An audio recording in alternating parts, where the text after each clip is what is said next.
Juice, Poseidon और Hades, ये तीनों देवता हैं और तीनों भाई हैं और आपस में हमेशा लड़ते रहते हैं, एक दूसरे को युद्ध के लिए धमकाते रहते हैं। ये तीनों देवता कई बार धरती पर नीचे आए और औरतों से संबंध बनाए, उनसे उनके बच्चे भी हुए, जैसे अकिलीज, हरक्यूलिस। ऐसे इंसानों को डेमी गॉड कहते हैं। कहानी की शुरुआत होती है एक समंदर से, जहाँ पर समंदर से एक बहुत विशाल आदमी बाहर निकलता है, जिसके हाथ में एक त्रिशूल होता है और ये होता है समंदर का देवता पोसाइडन। तभी उसके शरीर से बहुत सारा पानी निकलता है और वो आम इंसानों की तरह छोटा हो जाता है। पोसाइडन एक दूसरे देवता से मिलने जाता है जो तूफानों का देवता है, जूस। जूस पोसाइडन से बोलता है, तुम्हें क्या दिख रहा है? पोसाइडन बोलता है, तूफान। जूस बोलता है, वो भी बिना बिजली के, मेरा लाइटनिंग बोल्ट चोरी हो गया है। पोसाइडन बोलता है, तुम मुझ पे शक कर रहे हो? तुम्हें पता है कि हमें एक दूसरे की शक्तियां चुराना मना है। जूस बोलता है, हाँ हमें मना है, पर हमारे बच्चों को मनाही नहीं है। पोसाइडन बोलता है कि मैंने अपने बेटे को बरसों से देखा तक नहीं है और ना ही उसे पता है कि वो कौन है। जूस बोलता है कि अगर तुम्हारे बेटे ने मेरा लाइटनिंग बोल्ट चुराया होगा तो मैं उसे जहन्नुम की खाई में फेंक दूंगा। और वो अपने भाई पोसाइडन को धमकी देता है कि अगर मेरा लाइटनिंग बोल्ट 14 दिनों में नहीं मिला तो युद्ध होगा, और ये कहकर वो वहाँ से चला जाता है। दूसरी तरफ एक लड़के को दिखाते हैं जिसका नाम पर्सी जैक्सन है और उसका एक दोस्त भी है जिसका नाम ग्रोवर है, जिसके पैर खराब होते हैं और वो बैसाखी के सहारे चलता है। अब इनके स्कूल में एक नई इंग्लिश की टीचर आती है और वो ब्लैक बोर्ड पे शेक्सपियर की कुछ लाइंस लिखती है और पर्सी से पूछते हैं, क्या तुम बता सकते हो कि शेक्सपियर इन लाइंस में क्या कहना चाहते हैं? पर्सी कोशिश करता है पर उसको वर्ड्स अपने आप ही आगे पीछे होते हुए नजर आते हैं और वो जवाब नहीं दे पाता। दरअसल पर्सी को डिस्लेक्सिया की बीमारी होती है, इसीलिए वो समझ नहीं पाता कि ब्लैक बोर्ड पर एग्जैक्टली लिखा क्या है। वो अपने घर जाता है और अपनी मॉम को बताता है कि उसकी डिस्लेक्सिया की बीमारी तो बढ़ती जा रही है। वहाँ पर उसके सौतेले पिता भी होते हैं जो कि शराबी, जुआरी और पूरी तरह से असभ्य इंसान है और पर्सी की मॉम से बदतमीजी भी करता है। पर्सी अपनी मॉम से बोलता है कि आप इस सुअर के साथ क्यों रहती हैं? इससे गंदी बदबू आती है और ये एक ढंग की नौकरी भी नहीं कर पाता, आप इसे छोड़ क्यों नहीं देती? पर्सी की मॉम बोलती है, इसके साथ रहना हमारे लिए फायदेमंद है, एक दिन तुम समझ जाओगी। अब एक दिन स्कूल में जब उनका टीचर, जिसका नाम ब्रूनर है और जो व्हील चेयर पर होता है, पूरी क्लास को देवताओं और उनके बच्चों के बारे में बता रहा होता है, तभी वहाँ पर उनकी इंग्लिश की टीचर आती है जिसने पर्सी से पिछली क्लास में सवाल पूछा था। वो बोलती है कि मुझे तुमसे कुछ बात करनी है और वो पर्सी को एक रूम में ले जाती है और दरवाजा बंद कर देती है। पर्सी बोलता है कि मुझसे कोई गलती हुई है क्या, पर उसकी बात का कोई जवाब नहीं मिलता और जब वो पीछे देखता है तो उसकी टीचर उसके पीछे नहीं बल्कि एक ऊंची जगह पर खड़ी होती है। ये देखकर पर्सी हैरान हो जाता है कि वो इतनी ऊंची जगह पर चढ़ कैसे गई और तभी वो टीचर एक भयानक उड़ने वाले जानवर के रूप में बदल जाती है और पर्सी को बोलती है कि तुमने वो बोल्ट चुराया है, मुझे वो चाहिए। पर्सी बोलता है कि मुझे कुछ नहीं पता, तुम किस बारे में बात कर रही हो? वो बोलती है कि अगर तुमने मुझे वो नहीं दिया तो मैं तुम्हें खत्म कर दूंगी। पर इससे पहले कि वो कुछ कर पाती, वहाँ पर उसका दोस्त ग्रोवर, जिसके पैर खराब होते हैं, और उनका टीचर जो व्हील चेयर पर होता है, वो आ जाते हैं और उनका टीचर बोलता है कि अगर तुमने पर्सी को नहीं छोड़ा तो मैं तुम्हें अभी के अभी खत्म कर दूंगा। और वो अजीब सा जानवर पर्सी को छोड़कर वहाँ से उड़कर चला जाता है। पर्सी को कुछ समझ नहीं आता कि ये हुआ क्या। पर्सी का टीचर पूछता है कि वो तुमसे क्या कह रही थी? पर्सी बताता है कि वो बोल रही थी कि मैंने कोई लाइटनिंग बोल्ट चुराया है। पर्सी का टीचर पर्सी के दोस्त ग्रोवर को बोलता है कि उन्होंने इसे पहचान लिया है, इसकी जान खतरे में है, इसे कैंप ले जाना होगा। और उसका टीचर पर्सी को एक पेन भी देता है और उसे कहता है कि ये बहुत शक्तिशाली हथियार है, जब तुम्हें कोई रास्ता न मिले तो इसका इस्तेमाल करना। पर्सी को कुछ समझ नहीं आता कि हो क्या रहा है और उसके टीचर, जिनका नाम ब्रूनर है, वो क्या कह रहे हैं। अब पर्सी और ग्रोवर पर्सी के घर उसकी मॉम से मिलने जाते हैं। पर्सी अपने दोस्त ग्रोवर से पूछता है कि मिस्टर ब्रूनर ने तुम्हें मेरा ध्यान रखने के लिए क्यों कहा? उसका दोस्त ग्रोवर बोलता है क्योंकि मैं तुम्हारी रक्षा करूंगा। पर्सी बोलता है कि तुम मेरी रक्षा करोगे? वो ऐसा इसलिए बोलता है क्योंकि उसकी दोनों टांगे खराब होती है। ग्रोवर बोलता है कि मैं तुम्हारे लिए अपनी जान भी दे सकता हूँ। अब ये दोनों पर्सी के घर पहुंच जाते हैं और पर्सी का दोस्त पर्सी की मॉम को बताता है कि हमें यहाँ से निकलना होगा और पर्सी की मॉम समझ जाती है और ये तीनों गाड़ी में वहाँ से निकल पड़ते हैं। अभी भी पर्सी को कुछ समझ नहीं आता कि ये सब हो क्या रहा है। वो अपनी मॉम से पूछता है कि कैंप क्या है जहाँ हम जा रहे हैं। वो बोलती है कि ये तुम जैसे खास बच्चों के लिए। पर्सी बोलता है क्या मुझे कोई दिमागी प्रॉब्लम है? उसकी मॉम बोलती है कि नहीं, ये तुम्हारे पिता के बारे में है। अब इससे पहले कि उसकी मॉम पर्सी को उसके पिता के बारे में कुछ बताती, उनकी गाड़ी के आगे एक भैंस आके गिरती है और उनकी गाड़ी पलट जाती है और सामने से एक बहुत बड़ा जानवर उनकी तरफ आ रहा होता है और ये तीनों गाड़ी में फंस जाते हैं। तभी पर्सी का दोस्त ग्रोवर अपनी पैंट उतारना शुरू कर देता है। पर्सी कहता है कि तुम अपनी पैंट क्यों उतार रहे हो? वो कहता है कि मैं अपना काम कर रहा हूँ। और जैसे ही वो अपनी पैंट उतारता है तो पर्सी उसके पैर देखकर हैरान हो जाता है क्योंकि उसके पैर एक जानवर की तरह होते हैं। पर्सी बोलता है तुम तो आधे गधे हो। वो कहता है नहीं, आधा बकरा।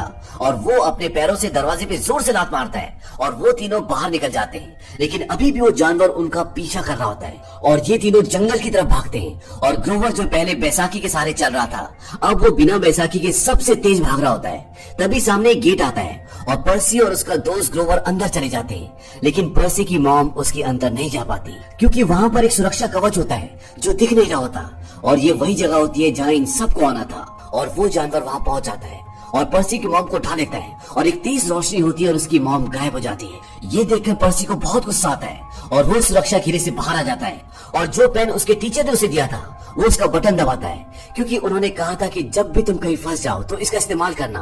अब जैसे ही पर्सी उसका बटन दबाता है तो वो एक तलवार बन जाती है और उस तलवार से पर्सी उस जानवर पर हमला करता है, पर उसकी तलवार उसके हाथों से छूट जाती है। और जब वो जानवर पर्सी को टक्कर मारने के लिए उसकी ओर आता है तो पर्सी सामने से हट जाता है और उस जानवर का सिंग टूट जाता है और पर्सी उसी सिंग से उस जानवर को मार देता है। और इसके बाद पर्सी भी बेहोश हो जाता है और जब पर्सी को 3 दिन बाद होश आता है तो उसे लगता है कि वो एक सपना था, पर जब वो अपने दोस्त के बकरे वाले पैर देखता है तो वो समझ जाता है कि वो सपना नहीं बल्कि हकीकत थी। पर्सी दुखी मन से बोलता है कि मैंने अपनी मॉम को खो दिया। ग्रोवर बोलता है कि मैं उन्हें नहीं बचा पाया क्योंकि अभी मेरी सारी शक्तियां पूरी तरह से जागृत नहीं हुई है। अब जब वो पर्सी को बाहर लेकर जाता है तो वो देखता है कि वहाँ पर बहुत सारे लोग अलग अलग तरह की प्रैक्टिस कर रहे होते हैं। ग्रोवर उसे बताता है कि इस कैंप के अंदर सिर्फ हाफ ब्लड आ सकते हैं, यानी कि आधे इंसान और आधे देवता। वो बोलता है कि देवता धरती पर आते रहते हैं और उनकी जो संतान होती है उन्हें हाफ ब्लड कहा जाता है। पर्सी बोलता है कि मुझ में कोई शक्ति नहीं है, मैं तो क्लोजर हूँ, मुझे डिस्लेक्सिया की बीमारी है। उसका दोस्त बोलता है कि वो बीमारी नहीं बल्कि एक शक्ति है। तुम जब पढ़ते हो तो लेटर्स उठकर आगे पीछे हो जाते हैं क्योंकि तुम ग्रीक की पुरानी शैली पढ़ सकते हो और उस शैली के हिसाब से वर्ड्स अपने आप ही आगे पीछे हो जाते हैं, जो कि एक शक्ति है। तुम लूजर नहीं हो, तुम्हारा खून खास है और इसलिए उस रात को तुम उस राक्षस को मार पाए थे। अब यहाँ पर उनके प्रोफेसर ब्रूनर भी होते हैं जिन्होंने पर्सी को मैजिकल पेन दिया था। दरअसल वो प्रोफेसर इसलिए बने थे ताकि वो पर्सी की रक्षा कर सके, उस पर नजर रख सके। ब्रूनर का धड़ तो पूरी तरह से घोड़े का होता है पर उनका ऊपर का शरीर इंसान का होता है। अब ब्रूनर पर्सी को बताते हैं कि तुम्हारे पिता बहुत शक्तिशाली हैं और उनका नाम पोसाइडन है और तुम्हारे अंदर भी उसी तरह की कई शक्तियां हैं जो दूसरों के लिए खतरा भी हो। पर्सी बोलते हैं कि मुझसे किसे खतरा हो सकता है। ब्रूनर बोलता है कि पोसाइडन के भाई जूस और हेडिस को, इसीलिए तुम्हारी माँ ने उस आदमी से शादी की ताकि उसका गंदा खून तुम्हारे साफ खून को छुपा कर रख सके। पर्सी बोलता है कि मैं यहाँ क्या कर रहा हूँ। ब्रूनर बताता है कि तुम्हारी जान को खतरा है क्योंकि तुम्हारे पिता पोसाइडन के भाई जूस को लगता है कि तुमने उसका लाइटनिंग बोल्ट चुराया है जो उसका सबसे खतरनाक हथियार है और 10 दिन में वो हथियार उसे वापस नहीं दिया गया तो एक बहुत बड़ा युद्ध होगा जिसमें पहाड़ गिरेंगे, जमीन फटेगी और धरती से इंसानों का नामो निशान मिट जाएगा। ब्रूनर बोलता है कि मैं तुम्हें जूस के पास ले जाना चाहता हूँ ताकि उसे बता सके कि कोई तुम्हारा इस्तेमाल कर रहा है और तुमने उसका लाइटनिंग बोल्ट नहीं चुराया, पर दरवाजे के बाहर मौत है, इसलिए तुम्हें ट्रेन करना होगा। अब यहाँ पर एक खेल होता है जिसमें 2 टीम्स बनाई जाती हैं और दोनों टीम्स के अलग अलग झंडे होते हैं और जो भी टीम दूसरी टीम के झंडे को पहले हासिल कर लेगी वो जीत जाएगी।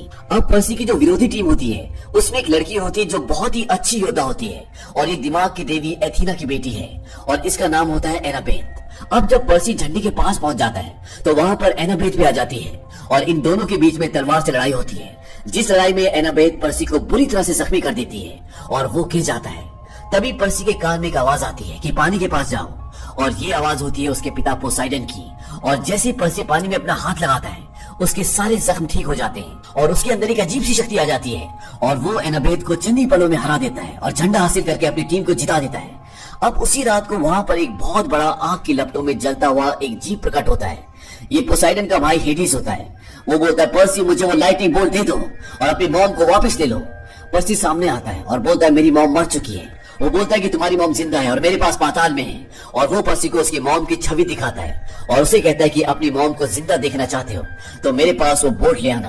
अब पर्सी पाताल जाकर अपनी मॉम को लेने के लिए रात को जाने लगता है और उसके साथ एनाबेथ और उसका दोस्त ग्रोवर भी चल पड़ते हैं और ये जा रहे होते हैं पोसाइडन और जूस के तीसरे भाई हेडिस के पास। अब यहाँ से जाने से पहले ये लूक से मिलते हैं क्योंकि हेडिस दूसरी दुनिया में रहता है और वहाँ जाने का रास्ता लूक बता सकता है क्योंकि उसके पिता देवताओं के दूत हैं जो दोनों दुनिया में आने जाने का रास्ता जानते हैं और लूक उन्हें बताता है कि वो हेडिस के पास कैसे पहुंच सकते हैं।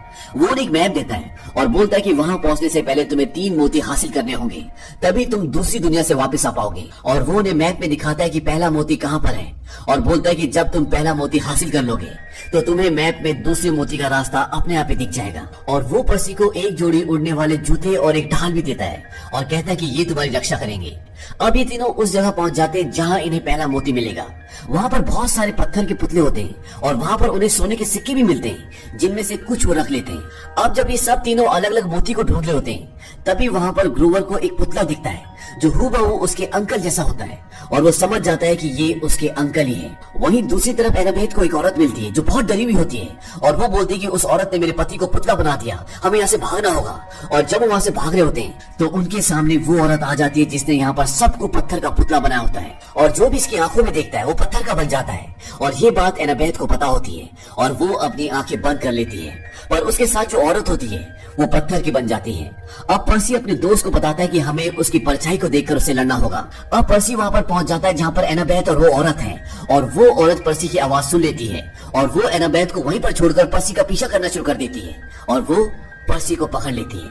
लेकिन पर्सी अपनी आंखें बंद कर लेता है, पर वो जब पर्सी को अपनी बातों में फंसा रही होती है तभी एनाबेथ फुल स्पीड से वहाँ पर गाड़ी लेकर उन पुतलों को टक्कर मारते हुए उन तक पहुँच जाती है, जिससे पर्सी छूट जाता है और वो पीछे से आकर उस औरत को हरा देता है। यहाँ पर इन्हें पहला मोती मिलता है और इसके बाद मैप में दूसरे मोती का रास्ता खुल जाता है। इसके साथ साथ ये उस औरत के जादुई सर को भी अपने साथ रख लेते हैं क्योंकि उसका सर अभी भी जिंदा होता है। एनाबेथ बोलती कि ये हमारे काम आएगा। अब ये वहाँ पहुँच जाते हैं जहाँ दूसरा मोती है। ये एक म्यूजियम है और यहाँ पर देवी एथीना की एक बहुत बड़ी मूर्ति है जिसके सर पर दूसरा मोती है और देवी एथीना एनाबेथ की माँ होती है। अब दिन में उस मोती को नहीं निकाला जा सकता क्योंकि वहाँ पर बहुत सारे लोग होते हैं, तो ये तीनों वही वॉशरूम में छुप जाते हैं और रात को जब सब लोग चले जाते हैं तो ये उस मोती को निकाल लेते हैं और जब भी मोती को हासिल कर लेते हैं तो वहाँ पर 5 लोग एक साथ आते हैं और वो बोलते हैं कि हमें वो लाइटनिंग बोल्ट दे दो। पर्सी बोलता है कि वो मेरे पास नहीं है और इसके बाद वो 5 एक साथ मिल जाते हैं और एक बहुत बड़े ड्रैगन का रूप धारण कर लेते हैं। अब ये तीनों उससे लड़ते हैं और पर्सी अपनी तलवार से उसके 5 सिर काट देता है, पर उसका सर दोबारा वापस आ जाता है और इस बार 5 सर की बजाय उसके 10 सर हो जाते हैं और वो और भी गुस्से में आ जाता है। ये सब दरवाजे की तरफ भागते हैं और जब ये दरवाजा खोलने की कोशिश कर रहे होते हैं तो इनसे दरवाजा नहीं खुलता और वो ड्रैगन इनके पास आ जाता है और जैसे वो अपने मुंह से आग निकालकर इन सबको भस्म करने वाला होता है तो ग्रोवर उस औरत के सिर को जिसे वो अपने साथ लेकर आए होते हैं अपने बैग से निकालकर उस ड्रैगन के सामने कर देते हैं, जिससे वो पत्थर का बन जाता है और इस तरह से ये 2 मोती हासिल कर लेते हैं और नक्शे में तीसरे मोती का रास्ता खुल जाता है। ये एक कैसीनो होता है जहाँ सब लोग बहुत खुश होते हैं। वहाँ पर एक लड़की ने खाने के लिए एक फूल देती है जो कि बहुत टेस्टी होता है और जिसे खाने के बाद इन्हें कुछ अलग सा फील होता है और ये बहुत खुश हो जाते हैं, बहुत मस्ती करने लग जाते हैं और वहाँ के रंग में रंग जाते हैं। और जब वो सब वहाँ पर मस्ती कर रहे होते हैं तभी पर्सी के कान में एक आवाज आती है, पर्सी इस फूल को मत खाओ, ये तुम्हारी सेंसेस को डेड कर देगा और तुम यहाँ पर हमेशा के लिए बंदी बनकर रह जाओगे, तुम्हें होश में आना होगा। ये आवाज उसके पिता पोसाइडन की होती है। अब पर्सी को जब वहाँ की लड़कियां दूसरा फूल खाने के लिए कहती हैं तो वो मना कर देता है और धीरे धीरे पर्सी होश में आ जाता है और उसे वहाँ पर तीसरा मोती भी मिल जाता है और वो अपने दोस्तों को बताता है कि हम फंस चुके हैं, हमें यहाँ से जाना होगा। और इसके बाद उसके दोस्त भी फूल नहीं खाते और वो भी होश में आ जाते हैं। अब वहाँ के गार्ड्स को पता चल जाता है कि ये सारे के सारे होश में आ चुके हैं, वो उनका पीछा करना शुरू कर देते हैं, पर तब तक ये तीनों वहाँ से गाड़ी लेकर भाग जाते हैं। तभी उन्हें एक लाइट बोर्ड में तारीख दिखती है जिसमें लिखा होता है कि कल 21 जून है। पर्सी बोलता है कि ये नहीं हो सकता, कल तो 15 तारीख है। एनाबेथ बोलते कि हमें लग रहा है कि हम 1-2 घंटे अंदर थे, पर हम पिछले 5 दिनों से अंदर थे और इन्हें अब किसी भी कीमत पर कल रात 12 बजे तक जूस तक पहुंचना है और उसे बताना है कि पर्सी ने उसका लाइटनिंग बोल्ट नहीं चुराया, नहीं तो एक महायुद्ध होगा जिसमें पूरी धरती खत्म हो जाएगी। पर इससे पहले पर्सी अपनी मॉम को बचाना चाहता है जो पाताल लोक में है, पर अब इन्हें वहाँ का रास्ता पता है। ये सब उस जगह पहुंच जाते हैं जहाँ से पाताल लोक का रास्ता है और ये जगह होती है हॉलीवुड में। और जब भी वहाँ पहुंचते हैं तो वहाँ पर कुछ लिखा होता है जो किसी को समझ नहीं आता, पर तभी पर्सी को वर्ड्स आगे पीछे होते हुए नजर आते हैं और जब पर्सी उसे पढ़ता है तो वहाँ एक रास्ता बन जाता है और ये तीनों वहाँ से अंदर चले जाते हैं। अब वहाँ पर इन्हें एक इंसान की आकृति दिखती है और जब भी उसके पास जाते हैं वो बोलता है कि यहाँ से आगे सिर्फ मरे हुए लोग जा सकते हैं, जिंदा नहीं। पर जब ये उसे सोने के सिक्के देते हैं तो वो उन्हें कहता है कि चढ़ जाओ बोट पर और जहन्नुम के रास्ते से होते हुए वो उन्हें आगे ले जाता है और इन तीनों को हेडिस के महल पर छोड़ देता है। और जब वो अंदर पहुंचते हैं तो इन्हें मारने के लिए 2 खतरनाक जानवर इनकी तरफ बढ़ते हैं। तभी वहाँ पर एक औरत आती है, ये हेडिस की पत्नी होती है जिससे हेडिस ने जबरदस्ती शादी की होती है और ये हेडिस को बिल्कुल पसंद नहीं करती। वो उन जानवरों को रोकती है और इन तीनों को हेडिस के पास ले जाती है। हेडिस पर्सी को बोलता है कि तुम अपने पिता के जैसे दिखते हो, तुमने काफी बहादुरी दिखाई यहाँ पर आकर। मैं श्रापित हूँ और यहाँ से निकलने का एक ही तरीका है कि मुझे वो लाइटनिंग बोल्ट मिल जाए और मैं अपने दोनों भाइयों पोसाइडन और ज़्यूस को हरा दूं। पर्सी बोलता है कि मुझे मेरी मॉम चाहिए। हेडिस कहता है कि तुम मुझे बोल्ट दे दो और अपनी मॉम को ले जाओ। पर्सी बोलता है कि मेरे पास वो बोल्ट नहीं है। इस बात से हेडिस को गुस्सा आ जाता है और वो कहता है कि मुझे बोल्ट दो, नहीं तो अपनी मॉम को हमेशा के लिए अलविदा कहो। और वो पर्सी की मॉम को वहाँ पर प्रकट करता है। पर्सी अपनी ढाल फेंककर जो उसे लूक ने दी थी अपनी मॉम के गले लग जाता है। तभी हेडिस देखता है कि उसकी ढाल में कुछ चमक रहा है और जब वो उसकी ढाल को उठाता है तो उसके अंदर लाइटनिंग बोल्ट होता है। हेडिस उस बोल्ट को निकाल लेता है और कहता है कि इन सब को आत्माओं के हवाले कर दो, मैं अब देवताओं का राजा बनूंगा। पर्सी बोलता है कि हमारे बीच सौदा हुआ था, तुमने बोला था कि तुम्हें बोल्ट मिल जाएगा तो तुम हमें छोड़ दोगे, पर हेडिस उनकी बात नहीं सुनता। पर इससे पहले कि ये आत्माओं के शिकंजे में जाते हेडिस की बीवी उससे बोल्ट छीन लेती है। हेडिस बोलता है कि मजाक मत करो, इसे वापस लाओ, पर उसकी बीवी उस बोल्ट से एक बिजली का प्रहार हेडिस पर करती है जिससे वो बेहोश हो जाता है और वो बहुत खुश होती है। वो कहते हैं कि जब ये होश में आएगा तो इसे कुछ भी याद नहीं रहेगा। वो इन चारों को भी जो मौत के दरवाजे के अंदर जा रहे होते हैं बचा लेती है। पर्सी बोलता है कि तुमने ऐसा क्यों किया? वो बोलते हैं कि ये हमेशा मेरा अपमान करता है, मुझे तभी खुशी मिलती है जब इस जहन्नुम से बाहर जाने का मौका मिलता है, और अगर देवताओं के बीच में युद्ध हुआ तो मुझे हमेशा इसके साथ ही रहना पड़ेगा। और वो उन्हें बोल्ट देती है और कहती है जाओ, पर यहाँ से जाने के लिए इन्हें मोती को अपने पैर के नीचे दबाकर उस जगह के बारे में सोचना होगा जहाँ जाना चाहते हैं। पर इनके पास 3 मोती हैं और ये है 4, तो यहाँ से 3 ही लोग बाहर जा सकते हैं। इसलिए ग्रोवर यहीं रुक जाता है और ये तीनों ओलंपस जाने का सोचते हैं। ये वो जगह है जहाँ देवता रहते हैं और ये तीनों मोती को अपने पैर के नीचे रखकर ओलंपस के बारे में सोचते हैं और एक बिल्डिंग की छत पर पहुंच जाते हैं। वहां पर ओलंपस जाने का रास्ता होता है और 12 बजने में केवल 10 मिनट बचे हैं, और अगर 10 मिनट से पहले इन्होंने लाइटनिंग बोल्ट जूस को नहीं दिया तो पोसाइडन और जूस के बीच में युद्ध शुरू हो जाएगा। अब जब ये ओलंपस के दरवाजे की तरफ बढ़ रहे होते हैं तभी वहां पर लूक आ जाता है। वो कहता है कि तुम जिंदा बच गए, बहुत हैरानी की बात है। मैंने ये बोल्ट तुम्हारी ढाल में इसलिए डाला ताकि ये हेडिस को मिल जाए और देवताओं के बीच में युद्ध हो और ओलंपस बिखर जाए और सत्ता देवताओं के हाथों से निकलकर हमारे हाथों में आ जाए। पर्सी बोलता है मैं ये बोल्ट जूस को वापस लौटाने जा रहा हूँ। लूक बोलता है कि 12 बजे से पहले नहीं, और उस पर हमला कर देता है। अब इन दोनों के बीच में बहुत लड़ाई होती है और लूक पर्सी से बोल्ट छीन लेता है, पर तभी पर्सी अपनी पानी की पावर को यूज करता है और वो लूक से बोल्ट वापस हासिल कर लेता है। अब पर्सी और एनाबेथ ओलंपस के अंदर जाते हैं जहाँ पर जूस, पोसाइडन और बाकी के सभी देवता आपस में बहस कर रहे होते हैं और वो 12 बजते युद्ध शुरू कर देंगे। पर ठीक 1 सेकंड पहले वहाँ पर पर्सी और एनाबेथ पहुंच जाते हैं और वो कहते हैं कि आप शायद इसे ढूंढ रहे हैं। जूस उससे अपना बोल्ट वापस ले लेता है और बोलता है कि तुम चोर हो। पर्सी बोलता है कि मैंने इसे नहीं चुराया, इसे लूक ने चुराया था, क्योंकि वो आप सबसे बहुत नाराज है और चाहता है कि आप आपस में लड़ो। जूस बोलता है कि तुमने अच्छा काम किया। पर्सी जूस से बोलता है कि मेरा दोस्त ग्रोवर पाताल लोक में फंस गया है। जूस बोलता है कि वो वापस आ जाएगा और इस तरह से ये युद्ध रुक जाता है। यहाँ पर पोसाइडन भी होता है। वो बोलता है कि मैं जानता हूँ कि तुम मुझसे नाराज हो। पर्सी बोलता है कि आप मुझसे कभी मिलने क्यों नहीं आए? पोसाइडन बोलता है कि जब मैं तुम्हारे और तुम्हारी मॉम के साथ था तो मैं एक आम इंसान बन रहा था, अपने काम से गैर जिम्मेदार बन रहा था, और इसीलिए जूस ने एक कानून बनाया कि अब कोई भी देवता अपने बच्चों से कभी नहीं मिलेगा।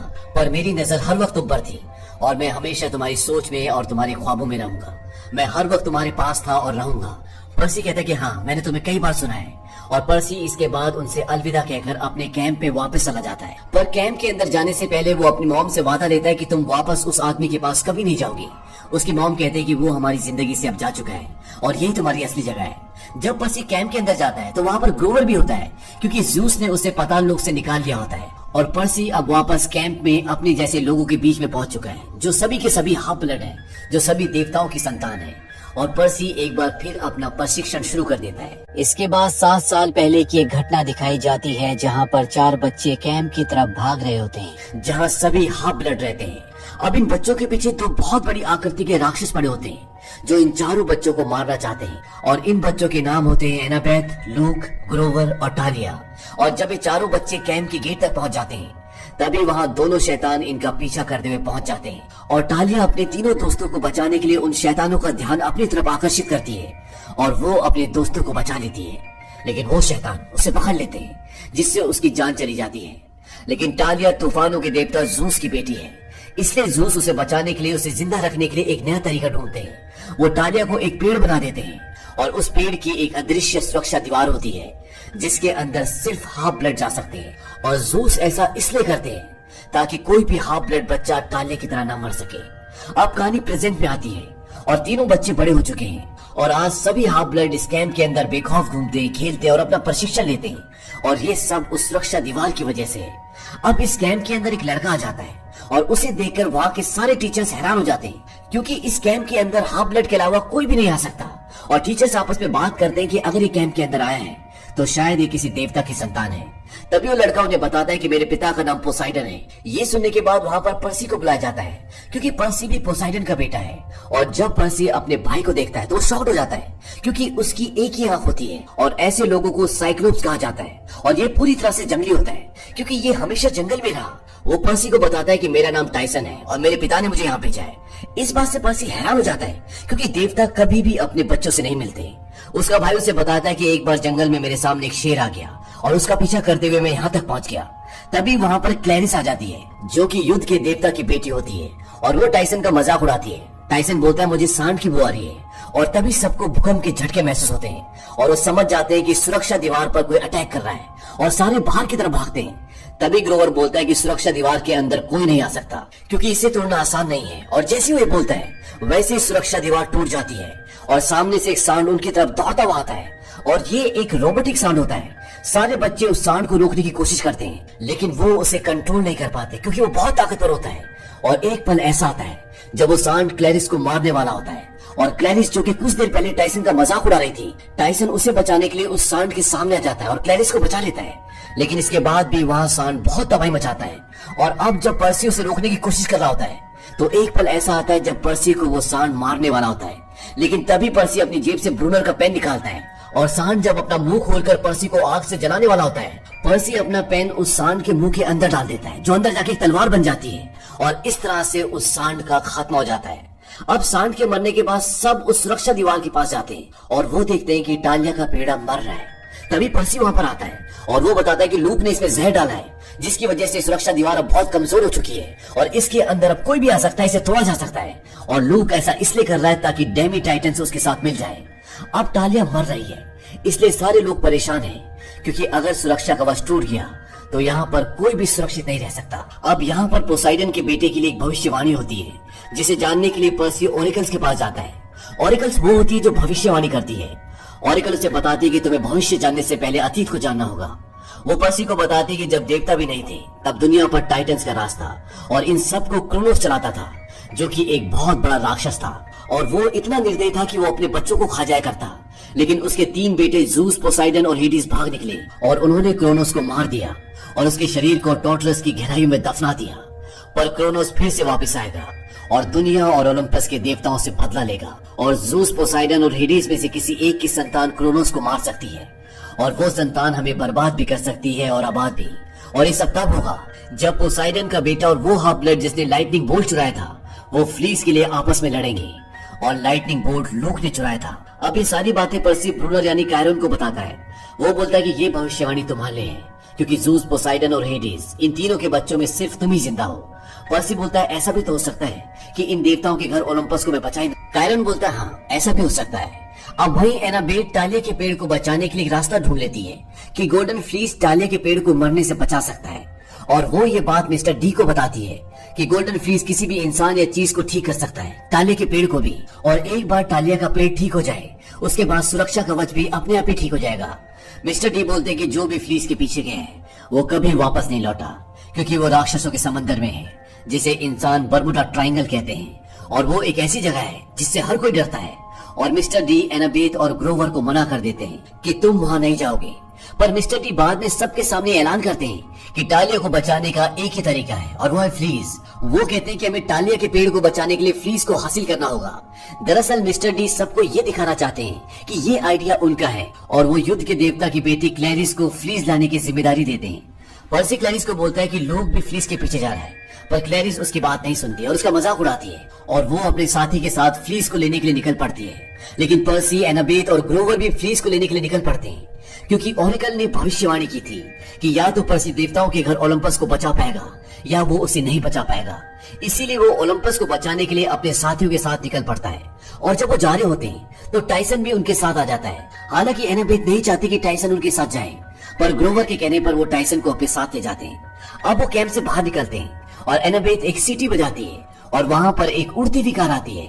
एनाबेथ बताती है कि ये भूतों का रथ है और वो सब उस पर बैठ जाते हैं और जो इसे चला रहे होते हैं वो इन चारों को फ्लोरिडा छोड़ देते हैं। अब यहाँ पहुंचने के बाद लूक के कुछ लोग ग्रोवर को अगवा कर लेते हैं। एनाबेथ बोलती है कि मेरे साथ चलो, मुझे पता है कि हम कहाँ से पता कर सकते हैं कि लूक कहाँ है। और वो एक कुरियर सर्विस के यहाँ जाते हैं। वहाँ पर वो लूक के डैड से मिलते हैं और लूक का पता पूछते हैं उसके डैड भी उससे परेशान है। वो इन्हें लूक का पता बता देते हैं और साथ में एक मैजिकल टेप भी देते हैं और कहते हैं कि जहाँ पर भी तुम इस टेप को लगाओगे वो जगह गायब हो जाएगी। और एक बोतल भी देते हैं और कहते हैं कि ये समंदर में तुम्हें बहुत काम आएगी। अब ये वहाँ से निकल जाते हैं। लूक एक शिप पर होता है जो समंदर के बीच में होता है। अब सवाल ये है कि ये सब वहाँ तक पहुँचे कैसे। तभी टाइसन समंदर के पास जाता है और अपने डैड पोसाइडन से बोलता है कि हमारी मदद करो, हमें उस शिप तक जाना है। और समंदर के अंदर से एक समुद्री घोड़ा निकलता है और इन तीनों को लूक की शिप तक ले जाता है। और शिप पर पहुंचने के बाद इस शिप में अपने दोस्त ग्रोवर को ढूंढना शुरू कर देते हैं। पर वहाँ लूक के साथ कुछ और हाफ ब्लड भी होते हैं जो उन्हें देख लेते हैं और बंदी बना लेते हैं। पर्सी लूक से पूछता है कि ग्रोवर कहाँ है। वो उसे बताता है कि उस शिप पर नहीं है, वो राक्षसों के समंदर यानी बर्मुडा ट्रायंगल में है। मैंने अपने कुछ लोगों के साथ उसे वहां भेजा है। पर्सी पूछता है कि तुम हमें फ्लीस लेने से क्यों रोक रहे हो। लूक बोलता है कि मुझे भी फ्लीस की जरूरत है और वो उन्हें वो बॉक्स दिखाता है जिसमें क्रोनोस का मरा हुआ शरीर है। क्रोनोस ज़्यूस, पोसाइडन और हेडिस का पिता है जिसे इन तीनों ने मिलकर मार दिया था क्योंकि वो अपने ही बच्चों को खा जाता था। और लूक फ्लीस की मदद से क्रोनोस को दोबारा जिंदा करना चाहता है ताकि वो देवताओं के घर ओलंपस को तबाह कर दे और सारे देवताओं को मार दे। एनाबेथ को ये सब सुनकर बहुत गुस्सा आता है और वो बोलते कि टालिया तुम्हारी दोस्त थी, उसने तुम्हारे लिए अपनी जान दी थी और हम फ्लीस से टालिया की जान बचा सकते हैं। दरअसल बचपन में जो 4 बच्चे कैंप की तरफ भाग रहे थे वो लूक, एनाबेथ, ग्रोवर और टालिया जो कि अब पेड़ बन गई है, ये सब होते हैं। लूक बोलता है कि अब तुम मुझे बताओगी कि सही क्या और गलत क्या है, वो भी साइक्लोप्स के साथ रह के। सबसे ज्यादा निराश तो तुमने मुझे किया है। लूक ऐसा इसलिए बोलता है क्योंकि टालिया को जिन्होंने मारा था वो साइक्लोप्स ही थे। अब लूक इन तीनों को जेल में बंद कर देता है। पर जो मैजिकल टेप लूक के पिता ने पर्सी को दी थी वो उस टेप को सलाखों के चारों तरफ लगाता है और वो सलाखें गायब हो जाती हैं और ये सब जेल से बाहर निकल जाते हैं और बोट से राक्षसों के समंदर यानी बर्मुडा ट्रायंगल तक पहुंच जाते हैं। और जब वो वहां पहुंचते हैं तो इनकी बोट के चारों तरफ बहुत सारी शार्क्स आ जाती हैं। अब ये दोनों पोसाइडन के बेटे होते हैं लेकिन यहाँ पर इनका जादू काम नहीं करता, पानी इनको सपोर्ट नहीं करता क्योंकि ये राक्षसों का समंदर है और यहाँ पर पोसाइडन का कंट्रोल नहीं होता। अब धीरे धीरे शार्क्स इनकी बोट के चारों तरफ घूमना शुरू कर देती हैं और इन्हें एहसास होता है कि ये एक राक्षस का मुंह है और इनकी बोट उसके अंदर चली जाती है। और अब ये सब के सब राक्षस के पेट के अंदर है। ये अंदर से बहुत विशाल होता है और बर्मुडा ट्रायंगल में जो भी चीजें गायब होती हैं वो सब यही होती हैं। तभी वहां पर उन्हें क्लेरा की आवाज सुनाई देती है और वो देखते हैं कि क्लेरा भी अपने शिप के साथ इसी समुद्री राक्षस के पेट में होती है और बहुत जल्दी सब मरने वाले हैं क्योंकि ये राक्षस इन सब को अपने पेट के अगले हिस्से में ले जाने वाला है। पर इससे पहले कि ये उन्हें उस हिस्से में पहुंचाता, पर्सी, टाइसन और एनाबेथ क्लेरा के शिप में चले जाते हैं और वो इस समुद्री राक्षस का पेट फाड़कर बाहर निकल जाते हैं। अब ये एक आइलैंड पर पहुंचते हैं जहाँ पर वो फ्लीस है जिसे लेने के लिए सब यहाँ पर आए हैं। अब जब ये उस टापू के नीचे एक सुरंग में जाते हैं तो वहाँ पर एक बहुत बड़ा साइक्लोप्स होता है और वहाँ पर ग्रोवर भी होता है जो साइक्लोप्स का भेष बनाकर वहाँ पर साइक्लोप्स की सेवा कर रहा होता है और फ्लीस चुराने की कोशिश भी कर रहा होता है। वो भेष इसलिए बदलता है क्योंकि अगर साइक्लोप्स को पता चल गया कि ये साइक्लोप्स नहीं बल्कि एक हाफ ब्लड है तो वो इसे खा जाएगा। पर साइक्लोप्स इसे पहचान नहीं पाता क्योंकि भूख से उसकी नजर कमजोर हो चुकी है। अब जो फ्लीस यहाँ पर लेने के लिए आए हैं वो साइक्लोप्स के कंधे पर होता है और पर्सी बड़ी चालाकी से उस फ्लीस को उसके कंधे से उठा लेता है। पर साइक्लोप्स को पता चल जाता है और वो इन्हें मारने और अपना फ्लीस इनसे वापस लेने की कोशिश करता है। पर ये सब वहां से भाग जाते हैं और गुफा का मुंह पत्थर से बंद कर देते हैं।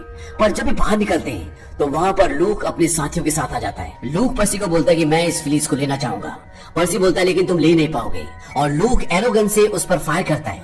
पर टाइसन पर्सी के सामने आ जाता है और एरो उसे लग जाता है और वो नीचे खाई में गिर जाता है जहाँ पर पानी होता है। अब लूक फ्लीस उससे छीन लेता है और जिस बॉक्स में क्रोनोस की बॉडी होती है वो फ्लीस को उस बॉक्स के ऊपर रख देता है ताकि वो जिंदा हो जाए। यहाँ पर्सी को बहुत दुख होता है क्योंकि उसका भाई मर चुका है और उसने कभी उसे भाई कहकर नहीं बुलाया। पर्सी बोलता है कि ओरेकल ने सही कहा था, मेरी वजह से ओलंपस खत्म भी हो सकता है और अब ओलंपस खत्म हो जाएगा। पर एनाबेथ, ग्रोवर और क्लैरिस उसे आत्मविश्वास दिलाते हैं कि तुम सब कुछ ठीक कर सकते हो। अब ये चारों लूक और उसके साथियों से फ्लीस वापस लेने के लिए उनसे लड़ते हैं और जब पर्सी और लूक लड़ रहे होते हैं तभी पर्सी की तलवार लूक के हाथ में आ जाती है और जैसे उसे मारने वाला होता है पीछे से कोई उसका हाथ पकड़ लेता है और जब लूक पीछे मुड़कर देखता है तो वहाँ पर टाइसन होता है। वो जिंदा होता है। वो लूक को एक हाथ से उठाकर फेंक देता है। पर्सी बोलता है कि तुम बच कैसे गए। वो कहता है पानी से, क्योंकि मेरे पिता पोसाइडन है। पर्सी उसे गले लगा लेता है और थैंक्स कहता है। अब जिस बॉक्स में क्रोनोस की बॉडी होती है उसमें ब्लास्ट होता है और क्रोनोस जिंदा हो जाता है। लूक क्रोनोस के पास जाता है और कहता है कि मैंने आपको जिंदा किया, मैं आपको वापस लाया हूँ और मेरा नाम लूक है, मैं आपका पोता हूँ। क्रोनोस उसकी बात का कोई जवाब नहीं देता, उसे उठाता है और अपने मुंह के अंदर डालकर निकल जाता है। इसके बाद वो ग्रोवर को भी निकल जाता है। अब पर्सी के पास जो तलवार होती है वो उसके पिता पोसाइडन की होती है, और जब वो उस तलवार से उसके पैर पर प्रहार करता है तो उसका पैर पानी बनकर वापस उसी बॉक्स में चला जाता है जहाँ से क्रोनोस बाहर आया था। पर्सी को एहसास होता है कि वही शापित तलवार है जिससे क्रोनोस को खत्म किया जा सकता है, और ये बात उसे ओरेकल ने बताई थी कि क्रोनोस की आत्मा एक तलवार से शापित है। क्रोनोस बोलता है कि ये तो शापित तलवार है, और इसके बाद पर्सी उस तलवार को क्रोनोस के सीने में गाड़ कर उसके पूरे शरीर को चीर देता है, और क्रोनोस का पूरा शरीर पानी बनकर वापस उसी बॉक्स में चला जाता है जहाँ से वो आया था, और ग्रोवर और लूक भी उसके पेट से बाहर निकल जाते हैं। लेकिन लूक वहां से सीधा उस साइक्लोप्स की गुफा में जाकर गिरता है जहाँ से फ्लीस चुरा के लाए होते हैं, और वो साइक्लोप्स उसे देखकर बोलता है कि हाफ ब्लड, वो भी बिल्कुल खाने के वक्त पर। और इसके बाद लूक का क्या होता है किसी को नहीं पता। अब वही बार ये दिखाते हैं कि वहाँ पर लूक का एक बहुत भयंकर जानवर भी होता है जो अपनी पूंछ से एनाबेथ को मार देता है, पर क्लैरिस उस जानवर की पूंछ काट देती है जिससे मर जाता है, और एनाबेथ जो कि उस जानवर के मारने से मर चुकी है, जब उसके ऊपर फ्रीज को रखते हैं तो वो दोबारा जिंदा हो जाती है। एनाबेथ के जिंदा होने से सबको बहुत खुशी होती है। पर्सी बोलता है कि आज जिसको जितनी बार मरना है वो मर सकता है क्योंकि हमारे पास फ्रीज है, और अब ये फ्लीस को लेकर वापस कैंप आ जाते हैं, और जब वो फ्लीस को टाले के पेड़ पर रखते हैं तो उसका पेट दोबारा से हरा होना शुरू हो जाता है, और सुरक्षा कवच एक बार फिर से बन जाता है, और टालिया जो कि एक पेड़ बन चुकी होती है वो फ्लीस के असर से पूरी तरह से जिंदा हो जाती है। और जब उसे होश आता है तो वो कहती है कि मैंने सपना देखा था कि मैं मर रही हूँ। पर्सी बोलता है कि तुम कौन हो? वो कहती है मैं टालिया हूँ, ज़्यूस की बेटी। यानी अभी भी वो भविष्यवाणी जो ओरेकल्स ने की थी कि तीनों बड़े देवताओं में से किसी एक की संतान हमारे विनाश का कारण हो सकती है और हमें बचा भी सकती है, वो भविष्यवाणी अभी भी हो सकती है, क्योंकि टालिया भी एक बड़े देवता ज़ूस की संतान होती है, और भविष्यवाणी के हिसाब से तीनों बड़े देवताओं में से किसी एक की संतान इंसानों को और ओलंपस को यानी देवताओं को उन्हें बचा भी सकती है और उनके विनाश का कारण भी बन सकती है।